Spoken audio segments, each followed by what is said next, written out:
AP మహిళా constable జయశాంతిపై Hyderabad police commissioner VC Sajjanar ప్రశంసలు కురిపించారు.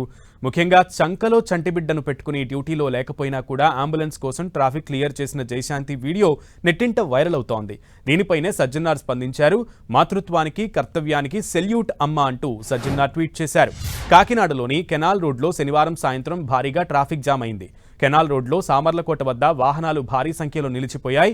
సామర్లకోట నుంచి కాకినాడకు వస్తున్న ఓ లారీ సాంకేతిక సమస్యతో రైల్వే గేటు వద్ద రోడ్డు మధ్యలో నిలిచిపోయింది. దీంతో వాహనాల రాకపోకలకు తీవ్ర అంతరాయం కలిగింది.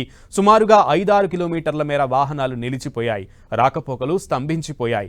అయితే ఈ ట్రాఫిక్ జామ్లో 2 అంబులెన్స్లు కూడా చిక్కుకుపోయున్నాయి. ఈ అంబులెన్స్లలో రోగులను కాకినాడ ఆసుపత్రికి తరలిస్తున్నారు. అయితే అత్యవసర సమయంలో ట్రాఫిక్ జామ్ కారణంగా అంబులెన్స్లు రోడ్డు మధ్యలో ఇరుక్కుపోయాయి. అందులోని రోగుల బంధువులు కూడా ఆందోళన చెందుతున్నారు. వీటికి తోడు ఓ వాహనంలో పురిటి నొప్పులు పడుతున్న గర్భిణిని ఆసుపత్రికి తీసుకెళ్తున్నారు. రోడ్డు మధ్యలో వాహనం ఇరుక్కుపోవడం, మరోవైపు పురిటి నొప్పులు అధికం కావడంతో ఆ మహిళ తీవ్రంగా ఇబ్బందులు పడుతోంది. ఈ సమయంలోనే ఓ మహిళా కానిస్టేబుల్ రంగంలోకి దిగింది. డ్యూటీలో లేకపోయినా కూడా భుజాన చంటిబిడ్డను వేసుకుని కర్తవ్యాన్ని నిర్వర్తించింది.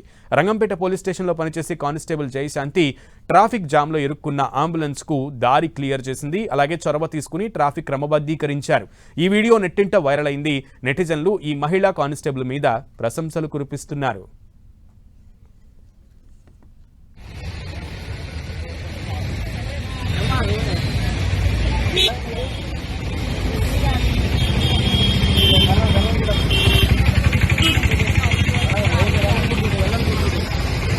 డ్యూటీ అమ్మా ఈ కుర్రని పెట్టుకుని డ్యూటీ చేస్తుంటే